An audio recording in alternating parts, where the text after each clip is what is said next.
Olá, sejam bem-vindos, eu sou Maurício e hoje a gente vai começar um módulo sobre lógica matemática. Bom, primeira coisa, para que serve a lógica matemática? Bom, quando a gente está construindo a matemática, quando a gente está falando de matemática, a gente precisa de uma linguagem. E essa linguagem, ela deve ser precisa, tá? Não deve ter duplas interpretações nem nada, tá? E é justamente a lógica que é essa linguagem que a matemática utiliza.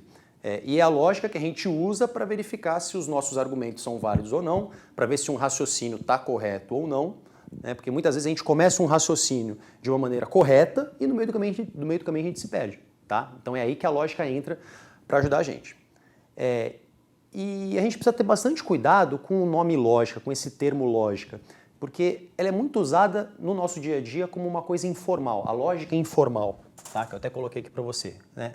Quem é a lógica formal e quem é a lógica informal, tá? De uma maneira grosseira, eu posso dizer que a lógica informal é o que a gente entende por senso comum, senso crítico. Eu não estou falando disso quando eu falo de lógica matemática. Por exemplo, digamos que eu te fale o seguinte, alguém me disse que lá fora tem 20 pessoas com guarda-chuva na mão. Então o que o nosso senso crítico talvez nos diga? Bom, se tem 20 pessoas lá fora com guarda-chuva na mão, deve estar chovendo, né? Agora, se alguém me falou, eu não posso ir lá, ou então eu não fui lá e olhei para ver se realmente está chovendo ou não. O fato é, se tem 20 pessoas lá fora com guarda-chuva na mão, está chovendo ou não está chovendo? Bom, se você mora no Rio de Janeiro, ou se você mora no sul do país, ou se você mora na Europa, tá, você pode chegar a conclusões diferentes. Tá? Pode ser chuva, ou então pode ser que tenha muito sol lá e as pessoas estejam com guarda-chuva na mão. Então eu não posso sair afirmando que só porque algumas pessoas têm guarda-chuva na mão, deve estar chovendo, né? Embora às vezes isso contraria o nosso senso crítico, né? Ah, Maurício, eu não costumo ver muita gente usando guarda-chuva para se proteger do sol, é mais por causa da chuva. Então eu tenho quase certeza, tá? Eu tenho quase certeza de que deve estar chovendo lá fora. Pois é, mas é essa quase certeza aí que derruba a gente. A gente não pode ter quase certeza na matemática, a gente tem que ter certeza ou não, tá certo? Então é por isso que é importante a gente entender a lógica matemática, tá? E o que seria essa lógica formal? Será que, por se tratar de matemática, será que só tem a ver com entender os números? Como que eu trabalho com número? Como que eu faço adição, subtração? O que é multiplicação? Né? Será que só se trata disso? E a gente vai ver que não. Tá? O estudo da lógica envolve o entendimento de várias expressões, tá? Algumas que eu posso te citar agora. A expressão ser e somente ser é uma expressão que aparece muito em lógica. A expressão uma coisa implica outra também é uma sentença que aparece, uma afirmação que aparece com bastante frequência. Então vamos colocar um exemplo aqui só nessa nossa introdução para a gente ver um exemplo de aplicação. Eu falei para você do uma coisa implica outra. Tá? O símbolo que a gente usa é esse, tá? Uma setinha, tá? O lado esquerdo implica o direito, tá? Vou colocar aqui para você implica. Um exemplo possível de aplicação desse conceito. Eu posso dizer que se uma pessoa nasceu no estado de Minas Gerais, ou seja, se uma pessoa é mineira, então ela deve ser brasileira.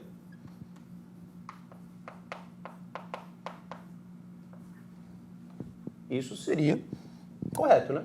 Bom, se a pessoa nasceu no estado de Minas Gerais, ela nasceu no Brasil. Legal. Agora, o contrário já não é verdade, né? Se a pessoa é brasileira, não necessariamente ela nasceu no estado de Minas Gerais. Ok? Agora, um outro exemplo. Se eu tenho um número x negativo,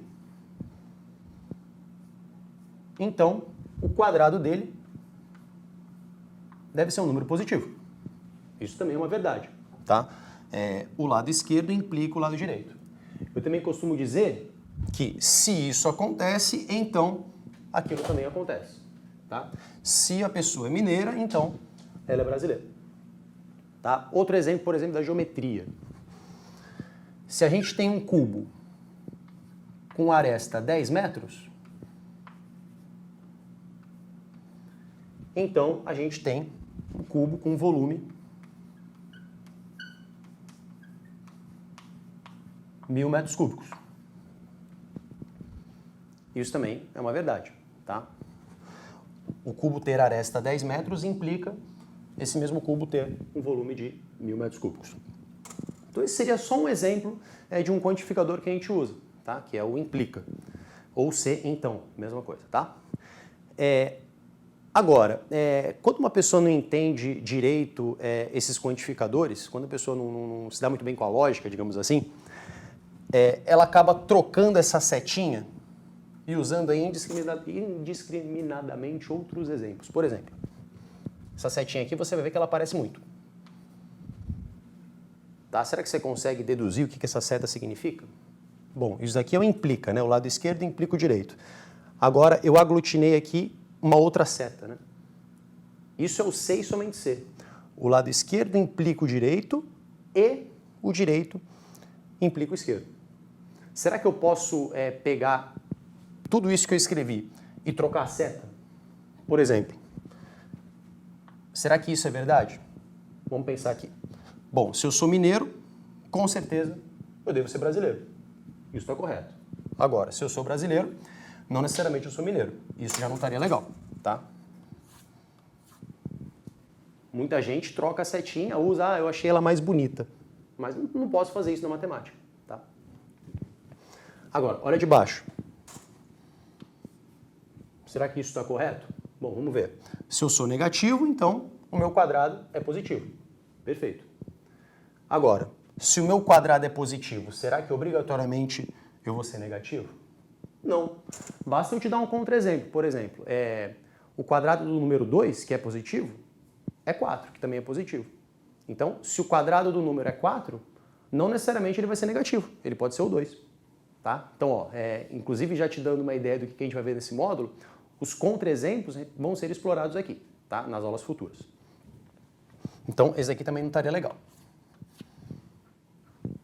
Agora, nesse nosso último exemplo, vamos ver o que acontece. Bom, se eu tenho na minha mão um cubo de aresta 10 metros, então com certeza esse cubo tem volume 100 metros, 1000 metros cúbicos? Sim, correto.